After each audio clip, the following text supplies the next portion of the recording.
Bom, continuando aí, pessoal, nós vamos agora para a parte número 2, dentro de setor de armazenamento, né? Armazenamento de materiais, estocagem, almoxarifes, almoxarifado. A gente vai falar sobre a área de transporte.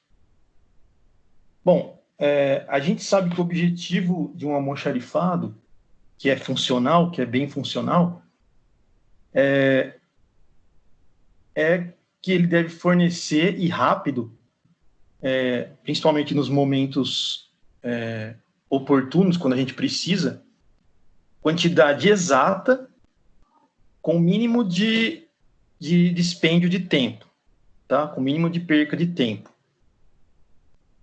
A movimentação de materiais, ela é responsável. Isso aqui é uma pesquisa que fizeram, né? Que a movimentação de materiais ela é responsável por aproximadamente 22% das lesões que ocorrem na indústria. Tá? Então, você pode pensar que esses tipos de lesões acontecem em qualquer parte da fábrica, tá? Pode acontecer a qualquer momento, e não precisa ser exatamente no almoxarifado ou no depósito, tá? Então, 22% das lesões que ocorrem na indústria é devido à movimentação dos materiais dentro da fábrica. Então, exemplo, né, de lesões que pode acontecer dentro da fábrica. Acontece muito acidente com prensa, tá? Então, prensagem de partes do corpo humano, né? Principalmente indústria automobilística, que tem chapas, essas coisas, né? Fratura, contusões, né? Isso aí são os mais costumeiros, né? Assim, quais são as causas disso? Tem diversas causas, mas práticas que não têm seguridade no trabalho, né? Principalmente elevação de material inadequada, você faz um transporte de carga que está acima de um limite permitido, falta de um equipamento, do uso de um equipamento adequado. Então, tudo isso são causas desses tipos de lesões que podem acontecer. Então, quando você for trabalhar com transporte, você tem que ter muita segurança ao redor desse tipo de transporte, porque ele facilita a ocorrência de lesões, fraturas de pessoas que trabalham com isso. Então, para você adquirir um melhor conhecimento acerca dos problemas advindos de movimentação de materiais, você precisa saber, você tem que estudar o que vai ser movimentado. Por exemplo, eu vou usar uma empilhadeira, eu vou usar sei lá, um trator, eu vou usar um vagonete, etc. Para onde que vai a carga? Em que direção que a carga vai ser movimentada? Tá? Para cima, para baixo, direita, só no solo? Com que frequência que a carga vai ser movimentada? Todos os dias ou determinados dias da semana? Qual que é o volume que vai ser movimentado?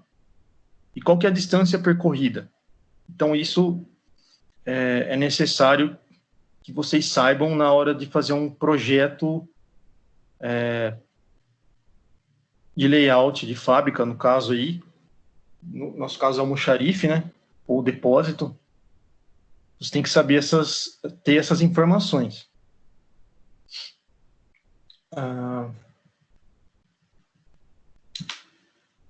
Bom, então, falando desses itens acima que a gente acabou de citar, sabendo todos esses itens, né, a gente consegue determinar a largura dos corredores, por onde vão passar o transporte, a maneira de transportar a carga. Então, a gente pode ter para o transporte de materiais, então a gente pode ter carros motorizados, transportadores, carros manuais, tá? São esses 3 tipos aí. Então, os tipos mais comuns de carros manuais para o transporte em uso na indústria, então, por exemplo, um carrinho de uma roda ou uma carriola. Esse aqui que estão mostrando na figura, para areia, tijolos, terra e rebocos, né? Outro exemplo é a carreta de mão de 2 rodas. Esse exemplo aqui geralmente usados no transporte de objetos volumosos, né, ou pesados, através de distâncias curtas. Você pode transportar caixa, bagagem, sacos, né, etc. Uma carretinha de 4 rodas, como essa daqui, tem um apoio aí para o transportador empurrar a carretinha, né? Volumes aqui que vão dentro desse tipo de carreta é um volume de peso médio, e isso aqui é construído de modo a eliminar o excessivo erguimento de manejo, né?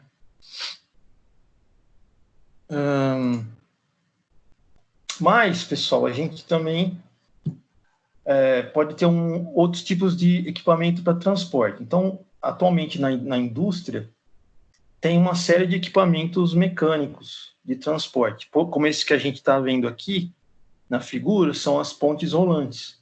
O primeiro, à esquerda, é a ponte rolante, e o segundo, à direita, deixa eu ver se eu coloquei lá na frente, e o segundo à direita é um pórtico rolante. Você pode ter também monotrilho, pode ter correia, que mais? Guindastes, e as próprias empilhadeiras que a gente mostrou, né? Vai mostrar, na verdade.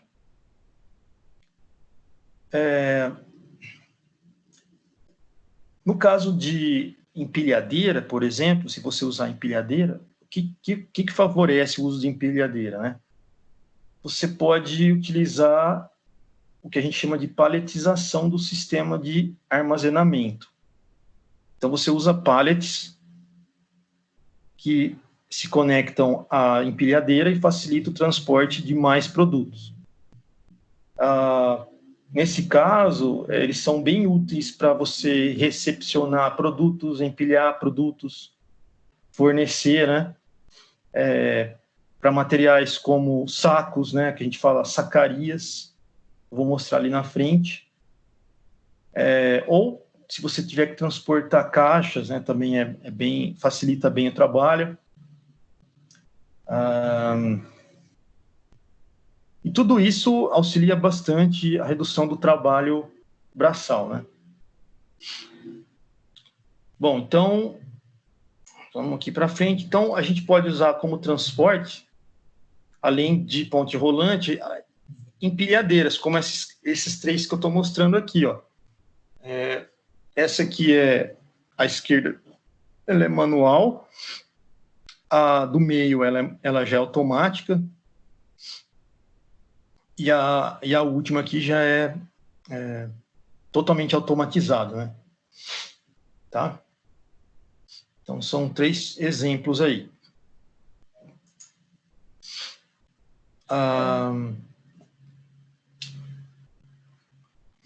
No caso das empilhadeiras, deve-se destacar as diferentes características construtivas. Então, vocês veem aqui, né, tem vários tipos de empilhadeiras. Essa aqui, por exemplo, a primeira à esquerda, ela rotaciona o eixo dela, ela pode virar. Isso aqui permite que você faça uma rotação do material que está preso aqui a ela, e você consegue dar uma aeração ao produto, né? Se caso isso seja o objetivo aí dentro do armazenamento. Tá? Essa última aqui é mais horizontal. Então, você tem vários tipos de maquinário para isso, né?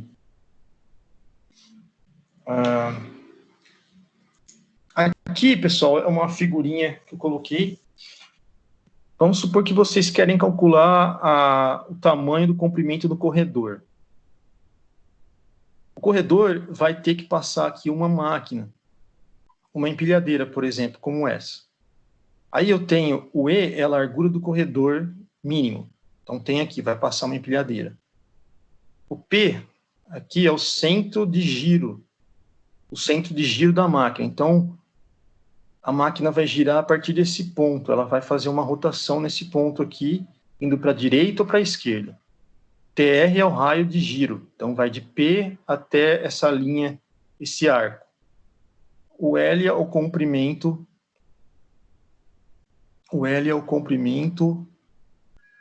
do garfo ou da carga, tá vendo aqui, ó? Então tem aqui uma carga, tem aqui a empilhadeira carregando essa carga e o comprimento dela. O A é a distância do braço, o eixo da roda. Então, o braço aqui, ó, o A, tá vendo? O W é a largura da carga.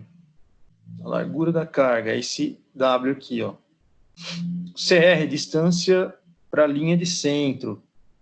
CR, onde está o CR aqui? Não estou achando aqui o CR. É a distância para a linha de centro, CR. A linha de centro. Aqui, ó.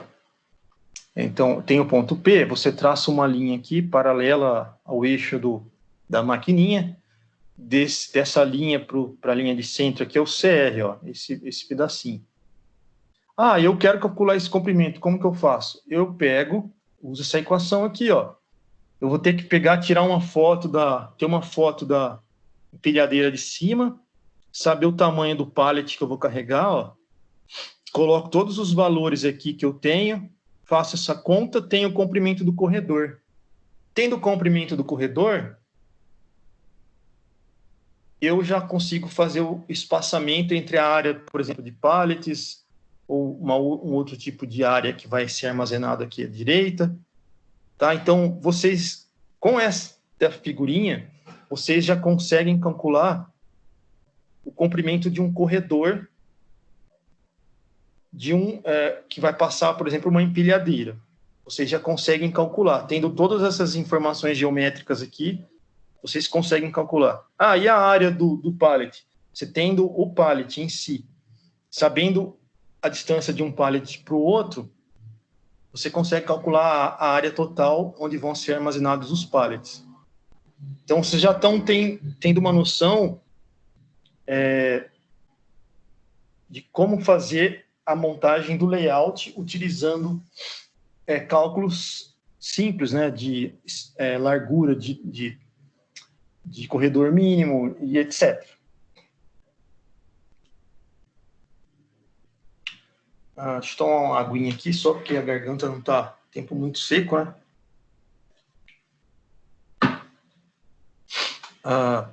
Vamos para o próximo aqui.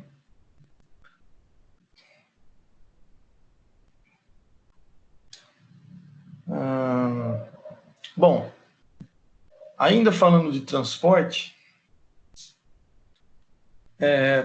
então a gente percebeu que quando você trabalha com transporte, você pode ter problemas de acidentes, tá? Então, se eu for movimentar materiais pesados, né, com comprimento grande, por exemplo, tá? Como ferro, ferro em barras, né, tubo, por exemplo, vou transportar poste, etc.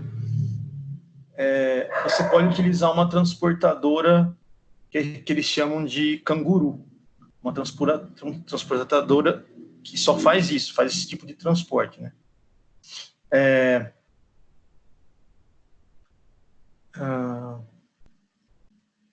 Então, esse é um exemplo de máquina, no caso de transportar equipamentos maiores, né? Vamos ver. Bom, só que apesar do transporte automatizado, ainda o transporte manual é muito utilizado, tá, pessoal? Então, ele não é descartado totalmente. No caso aí, se uma pessoa, né, a habilidade de levantamento de uma pessoa, de uma determinada carga, não é necessariamente dependente da função da altura dela e do peso dela. Isso significa que nenhuma pessoa deve levantar um peso superior à sua capacidade orgânica, né? Então, por exemplo, nessa figurinha aqui que eu estou mostrando para vocês, a gente tem aqui a vértebra, né? O que acontece? Quando você faz o transporte e descarga de material manualmente, né? Você utiliza a impulsão ou tração para fazer esse tipo de movimentação. Só que, para fazer isso, você utiliza um esforço físico além da capacidade da pessoa, do trabalhador aí que está fazendo esse transporte.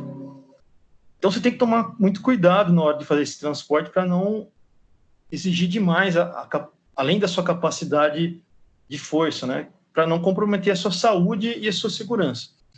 Então, aqui a gente tem esse exemplo, ó, ao levantar um peso, o empregado ele deve flexionar as pernas. Isso aqui está relacionado ao fator que a gente chama de ergonomia, né?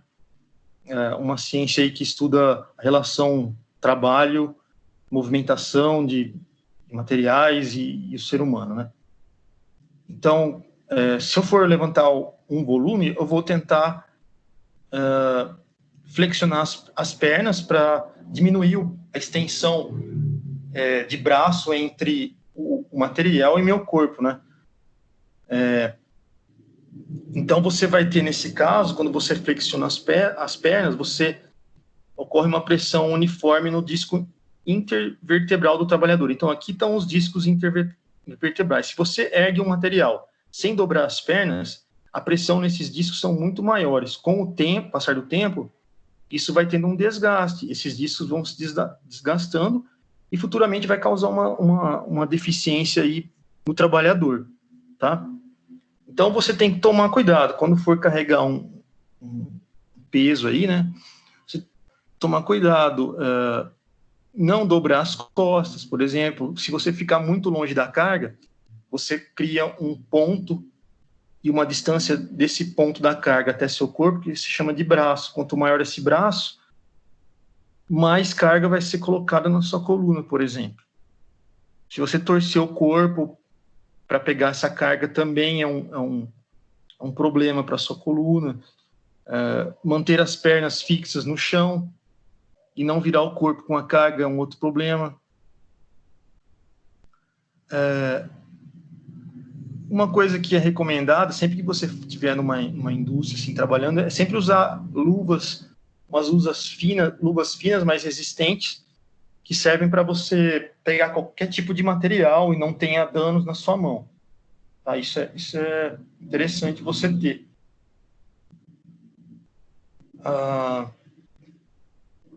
Beleza, então, esse aqui é o último slide de transporte manual. Agora a gente passa para, dentro da área de armazenamento de materiais, a paletização. Então, aqui a gente tem os pallets, todo mundo conhece, tá? Eles também são conhecidos como tableiros, skides, estrados, né? Todos têm o mesmo significado. Eles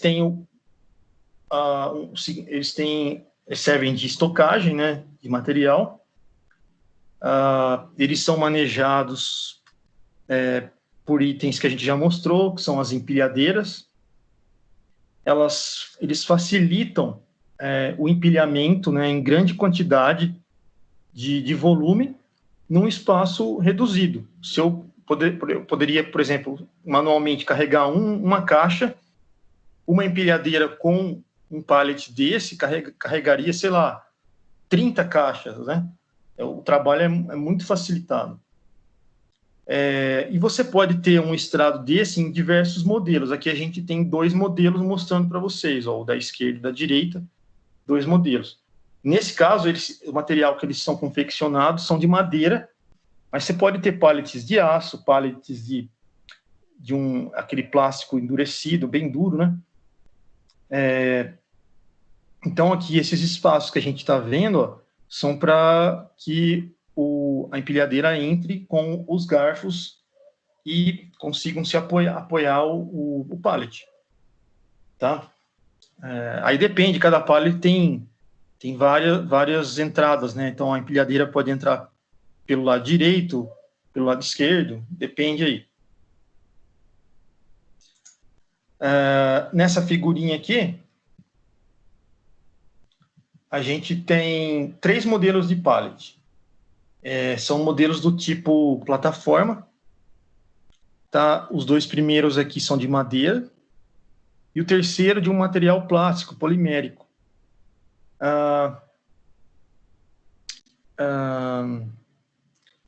É importante, quando você vai fazer o transporte desse material, que a geometria do pallet, por exemplo, aqui tem 2 entradas aqui, 2 entradas embaixo, ele coincide com o garfo da empilhadeira, porque o garfo da empilhadeira entra por aqui. Tá? Se for fechado aqui, o garfo vai ser difícil de entrar, difícil de transportar o pallet. Tá? E se tiver mais acesso em qualquer parte da lateral do pallet, é melhor, porque ele é bilateral e facilita a ancoragem da empilhadeira. Vamos para frente. Bom, então os pallets a gente sabe que é de ampla utilização numa indústria. E normalmente eles são montados aos pares, né, com acesso bilateral, que nem a gente falou. Eles têm alguma desvantagem? Eles têm uma desvantagem, né, que eles ocupam um grande espaço pelos corredores da fábrica. Por outro lado, eles são de baixo custo, né, principalmente se for feito de madeira. Então, aqui eu tenho um exemplo de paletização nessa imagem. Então, a gente tem aqui, ó, vários materiais sendo estocados ao longo da estrutura aí.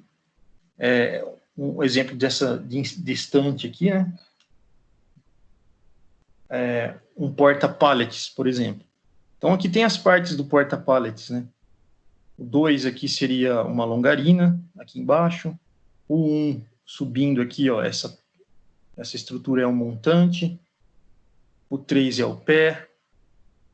Você tem suportes para tambores, guias para caixas e os pallets colocados aqui, tá vendo? Na estante. Então, isso é um exemplo de uso dos pallets. Esse outro exemplo, aqui, a gente tem armazenagem por acumulação. Aqui tem as partes também dele, distribuído, né? Então, você tem aqui os pallets colocados e acumulados ao longo da estrutura.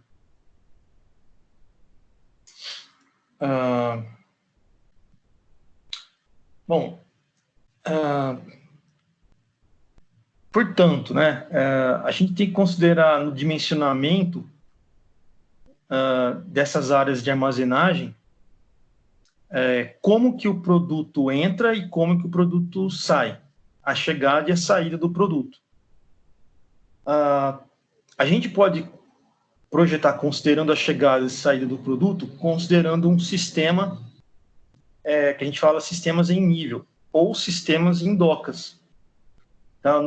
No primeiro caso, que é um sistema em nível, você utiliza empilhadeiras, né? Por quê? Porque a carga ela vai ter que ser levada até um certo nível, o nível do piso, por exemplo.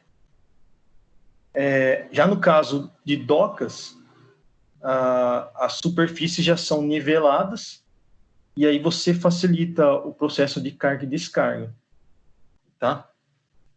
Opa, o que aconteceu aqui? Saiu isso, vamos voltar. Tá, então você tem 2 tipos aí de sistemas de armazenagem de chegada e saída de produtos. Aqui é um exemplo, essa figura, no sistema de doca. Então, no sistema de doca, a gente tem a possibilidade de usar plataformas perpendiculares, como essa daqui, ó. A carreta chega, a plataforma está perpendicular à carreta. Aqui a gente tem um número de docas por metro linear de construção, com maior demanda da área coberta de manobra. Já no segundo, esse aqui, ó, você tem um menor número de docas por metro linear, com uma demanda também menor de área de manobra. Tá? Então, são dois exemplos aí, tá, de sistema de doca. O próximo... Bom,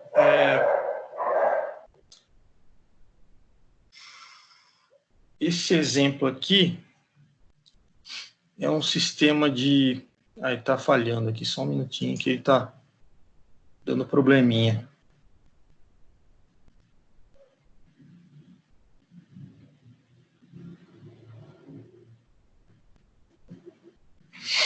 Tá dando uma travada.